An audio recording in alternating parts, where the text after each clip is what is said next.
Bolsonaro abre no dia 20 de setembro a Assembleia Geral da ONU. Bolsonaro fará o que fez no funeral da rainha. Campanha.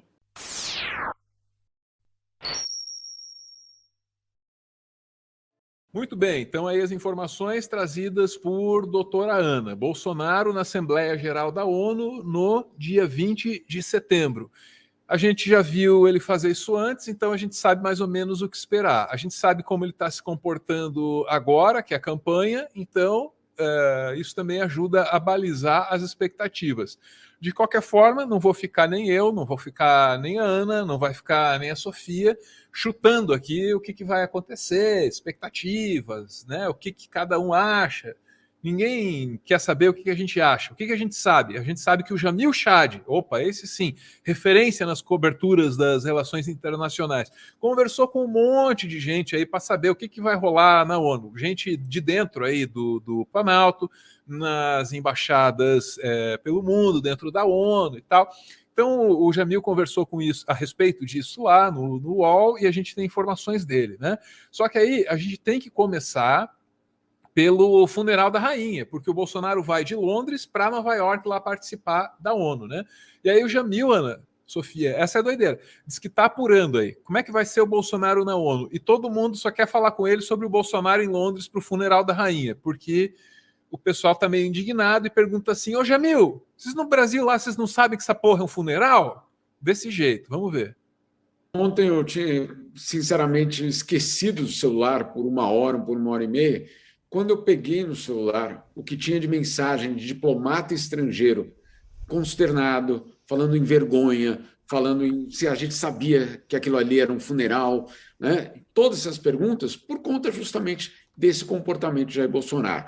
Um comportamento que, sim, e isso eu já tinha antecipado na semana passada numa matéria, que ele transformaria o funeral e a ONU amanhã em palanques eleitorais. Isso não tinha nenhuma dúvida. Inclusive, gente do próprio governo já me alertava: olha, é isso que vai acontecer. Ele não está indo para um funeral, ele não está indo para a Assembleia Geral da ONU, ele está indo fazer campanha. E é isso que aconteceu, é isso que está acontecendo.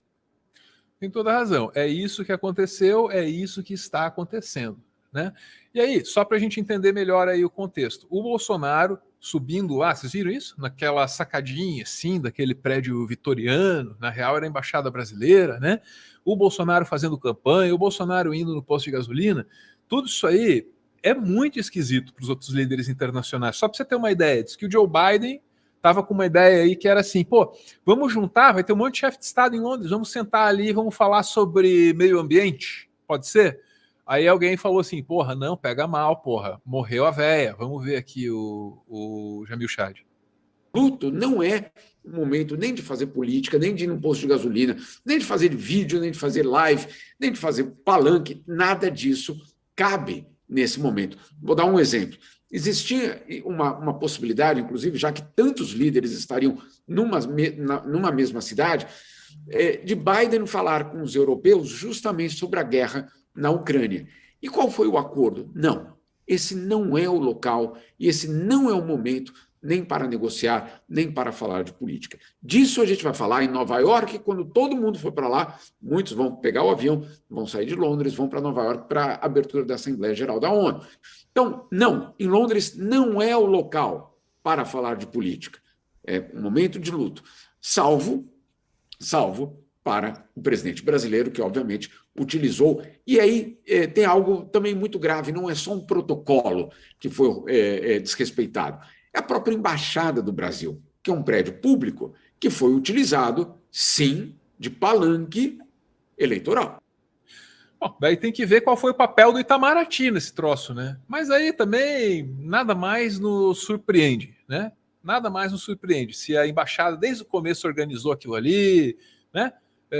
Ninguém vai ficar surpreso. Vamos entender o que vai rolar na ONU, segundo o Jamil Chad. Diz ele aí bem assim, ó, vai ser só uma conversinha sobre os assuntos de interesse da comunidade internacional, que é para essa galera que o Bolsonaro vai falar, certo? Para outros chefes de Estado. Esse é o mote do discurso. Então vai ser uma coisinha só para cumprir a finalidade do discurso. Aí o Bolsonaro faz o que ele sempre faz, ele zera a redação do Enem por fuga do tema. Vai falar do Auxílio Brasil, vai falar como é que ele melhorou tua vida, vai falar como é que 700 mil mortes na pandemia aí não tem nada a ver, não é culpa dele, esse tipo de coisa. Bora pro Jamil de novo.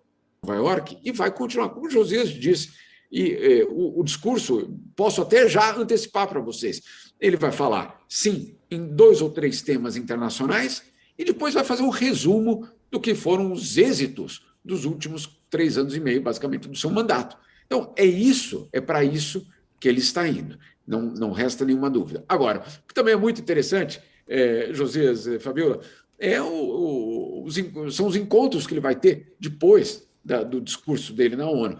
E aí são 4 países absolutamente insignificantes para o Brasil, em termos de política externa, em termos de geopolítica, em termos de investimento, em termos de comércio, mas que têm um significado importante para a extrema-direita mundial. O presidente Bolsonaro vai se encontrar com o Equador, com a Guatemala, com a Sérvia e com a Polônia. Eu acho que juntos, Josias, não significam, eu diria, pouco ou menos do que pouco para a estratégia internacional do país. Agora, para a extrema-direita mundial, significa bastante, porque esses países são liderados por presidentes ultraconservadores ou por representantes da extrema-direita e que, claro, vão basicamente usar essas reuniões para aprofundar essas alianças. Alianças que não têm nada a ver com o interesse nacional, tem a ver com o movimento de extrema-direita mundial, que tem, no Brasil, um dos seus pilares.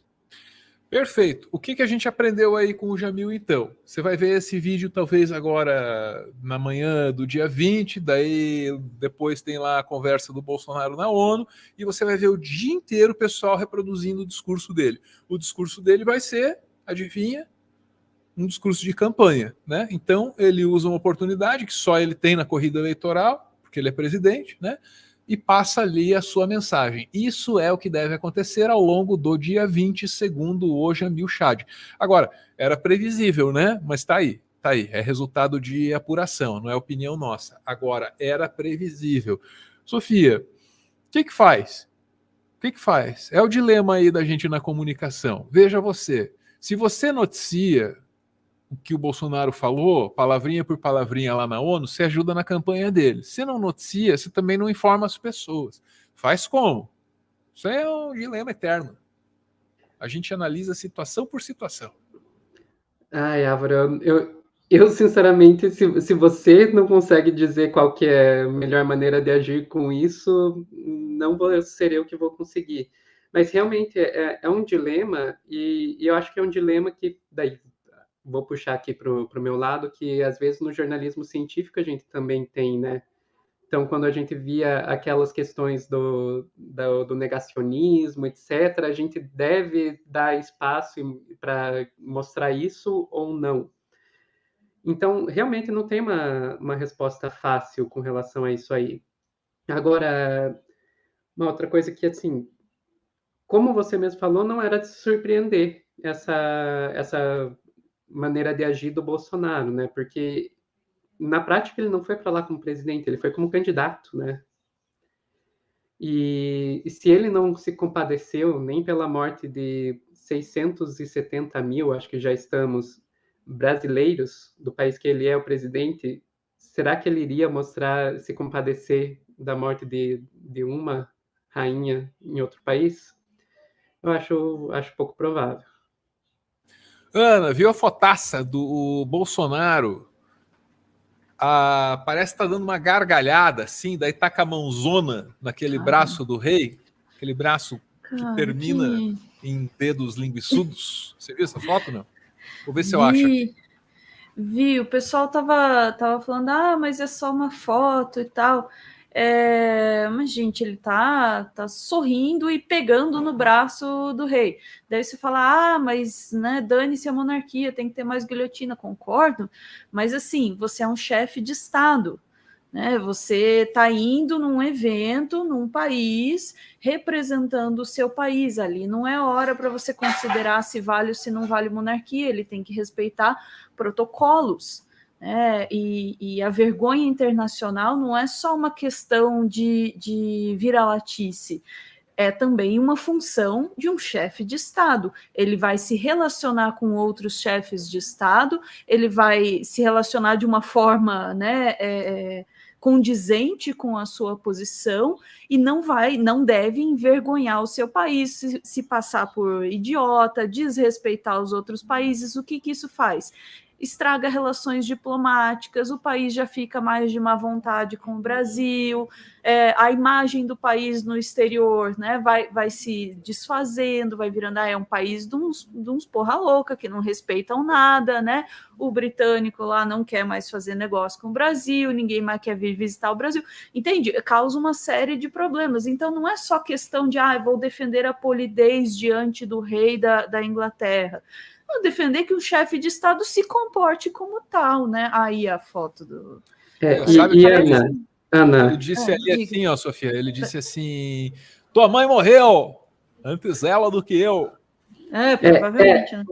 Você levantou bem o ponto que ia dizer, Álvaro. Além de tudo, é questão de humanidade, porque independente de ser rei da Inglaterra ou não, é uma pessoa que acabou de perder a mãe. Exatamente. Imagina, as pessoas, mas as pessoas riem em funerais, sim, de fato, né?